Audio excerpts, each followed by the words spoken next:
Love and peace. Let's say thanks to the police. This morning, Inspector Michelle Lewis joins us on set to discuss care and custody of children, especially during this Easter vacation. Good morning to you, Inspector. Good morning, Marcus. Good morning, Inspector. Kimberly. How are you this morning? I'm good, thank you. Nice, It's good nice to be see you here. Mm-hmm. Again. Yeah. And yes, care and custody of children. So it's Easter Yeah, vacation. it We is know the Easter children are home, they're relaxing, taking a break from school, and parents still have to work. Especially children who start SEA. Oh, yes, they have a So longer they vacation than started- everybody else. They started correct. Mm-hmm.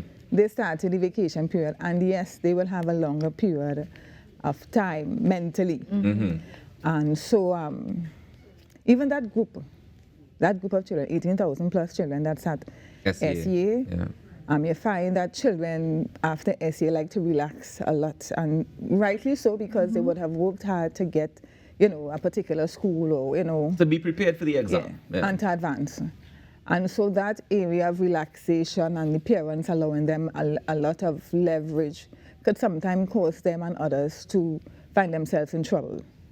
So when we look at the Easter period, we're not just looking at children home only, but we're also taking into account those 18,000 children who would be very much available. What are some of the concerns that the TTPS has when it comes to children being at home for the vacation period? All right, we have seen, even though within the organization, we have seen a reduction in criminal offenses in relation to firearms and ammunition where children are concerned. So for example, last year, for the comparative period, January to March, we had 19 persons who died as a result, or homicides as a result of the use of firearm, right? Mm-hmm. And in 2022, we had 19. This year, we had 5. But even though we see a great reduction, it doesn't mean that the police is going to stop giving persons warning and encouraging persons to be very careful of the lifestyle that you live and what you have children around, because it does affect them. So we see in most cases with those those homicides, that the children are collateral damage, right? Meaning that they weren't the intended target. They weren't the intended target. There were 5 instances as well this year, as opposed to last year when we had 21, where children were injured as a result of the use of illegal firearms and ammunition.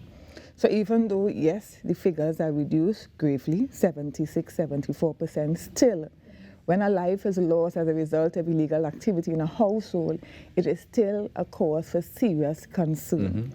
So we really want parents to pay attention to what you are doing in the presence and in your household. You may think that the children will not be in danger, but they are in fact in danger.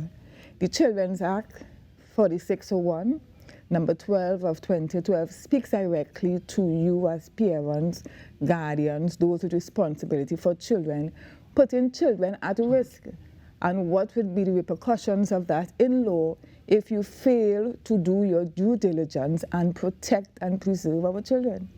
And you mentioned the things that you do in the household, but the things that you do outside the household can also affect them as well. It does, because it comes right back home. Exactly. It comes right back home. So persons migrate in Trinidad, meaning that you may be involved in a particular type of activity.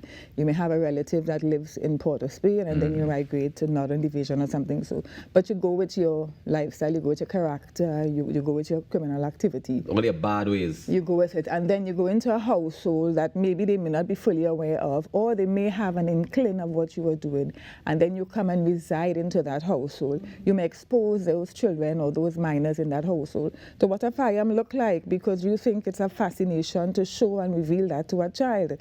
And so and you have a lot of a lot of boys, very excited about gadgets. That's general. That's general. Whether it's a cell phone or whatever. We're still excited by it, even as adults. By it. Yeah. And so you may think that it is, a good thing to expose a child to that, but you are still causing that child to be at risk. It's illegal, and you're putting that child, you're mentally developing a child also in a particular direction to say that this is okay to do. And so now we have children who are actually charged with criminal offenses, something that we did not have before in Trinidad and Tobago. We have children being charged with criminal offenses because the adults have exposed the children to criminal lifestyles. Is this the children, of course, who are exposed to this sort of lifestyle? Are we seeing any relation to that in the school violence that's taking place now, recently? We are seeing this school violence as a relation to children not being able to deal with conflict, not being able to deal with peer pressure, and the whole emotional issue. So when that happens and they know persons, whether relatives or otherwise, persons from the community, who can retaliate on their behalf, that is when the things situation, escalate. Yeah. yes. And I asked that question because I know that there are some schools in the southern district where parents have been saying that there are gangs in the school. And so I'm wondering if it's that they are seeing that sort of gang behavior in the community or maybe at home, and they're bringing that sort of behavior onto the school compound or even into the streets. So you will get that because remember, children, what school they attend to, they are a product of the community that they're in. I was about to say, it's just a microcosm. Yeah. So they would definitely replicate because children are like sponges. So whatever you teach them, they're going to do it better. They're going to do it better, good or bad. They're going to do it better. So it's important that we, as parents, as guardians, and responsibility for children, really pay attention to what we input into our children. Even now. So my only concern, Inspector, I understand and agree with you 100%, right? However, there are things that would be, I don't want to say out of your control, but external influences. How do you suggest parents deal with external influences, be it, social media or be it the community at large? Because like you mentioned, the school is a community, your actual village, your town, your city is a community as well, and children are observing all of it, not just what's happening in the home. So how would you recommend that parents or caregivers deal with that aspect of things? You have to look as a parent, guardian, or caregiver at what is available and the resources that are available to you. Because you cannot do it alone as a parent, right? That's a fact. And you can do your best because you have to work and all of that, but you have to look at the other supporting mechanisms that are available to you. Within the Trinidad and Tobago Police Service, as you know, we have the Police Youth Club. That's a safe space, and that's where the child or the children, are around police officers, and it gives them a sense, and the family a sense of protection, for want of a better term. And then, of course, through the ministries and other things, you also have you have to look at good activities that would steer your child or children in a particular direction. There are a lot of programs that are free in relation to extracurricular activities, swimming, track and field, and those things encourage your child or your children to be active in positive activities, doing positive activities and being a particular way, because they cannot be taking any type of drug, marijuana or alcohol, because it happens at young ages, and really love a sport and want to look at it in a professional way. Yeah. So those things help. But on that same vein as well, I mean, how do we ensure that the people that we entrust our children with are safe? Is it that we have to ensure that we do due diligence to ensure that whoever, for example, the swim coach, the football coach, that sort of thing, is somebody who you want to leave your children with? Okay, so I know in relation to swimming, which is free, because we have a lot of swimming pools opening now, throughout Maloney, Malabar is going to have La Hoqueta, these areas that has a very large population and also has a relatively high level in relation to criminal activity involvement, right? Yeah. And so that is free. Those swimming programs are done by Coast Guard members of the Defense Force, right? Coast Guard officers. So that background and that kind of thing is already there, and that is free. Right. For clubs or groups that you have to pay, then and I'm not saying that you cannot do your due diligence as well, but it's also important too that when, as far as possible, where a child is going, that you try to get another child, either from the school or a relative, who can also be with that child, because it gives a level of comfort, accountability, and protection, so that, if you see something happening and actually in the space, they can talk to each other about it. Yeah, and I think doing spot checks might be important as well, because you mightn't be able to attend every single training or practice or whatever the case is, but drop in when you can and see what's happening, drop in unexpectedly, so that way, you get a genuine idea as to what is going on. And if you have your child at a particular space and they tell you that you cannot drop in at any time to visit your child, take your child. That's a red flag. That's a red flag. Yeah. Right? Yeah. It means that you're hiding something. I mean, yes, you don't want parents in and out all the time, but I mean, I must be able to observe when you don't expect. Yes.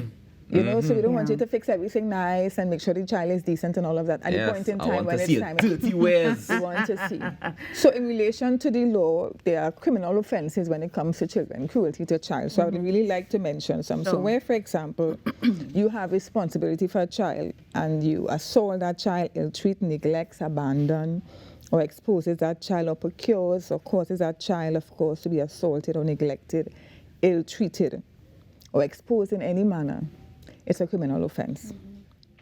Right? So whether it's mental, emotional, physical, it's a criminal offense. And so in those cases, when you look at the summary offenses and the charge for that, it is $5,000 and imprisonment for 6 years. And imprisonment, not all. Yes. Noted. Yeah, good. And once convicted, that is in the summary court. Yeah. And in the high court, indictable matters, it is $15,000 and imprisonment to 15 years.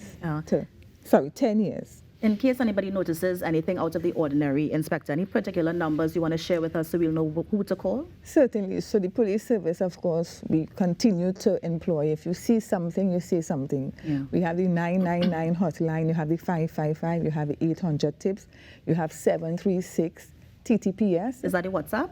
Yeah. And that goes directly to the commissioner and the deputy commissioner.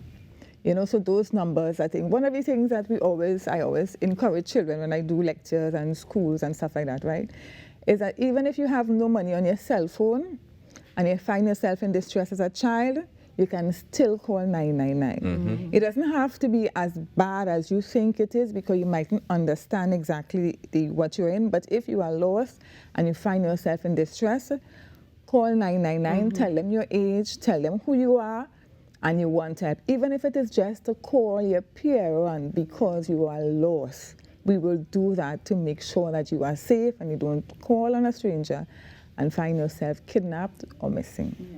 And I think especially for the Easter season, we may find a lot of children who may be lost depending on where they go with their parents. But let me just thank you so much, Inspector, for coming in today. It's always a pleasure to have you on a Monday morning, and so we appreciate you so much. We're not going to see you Easter Monday, but we're going to see you the following Monday. Yes, so have a safe Easter as well. Thank you, Anthony, you too. Pleasure to be here. And of course, that was Inspector Michelle Lewis just telling us how to be safe with our children during this Easter season. But remember, you're on the Now Morning Show. We're going to take a break and be right back. Stay with us.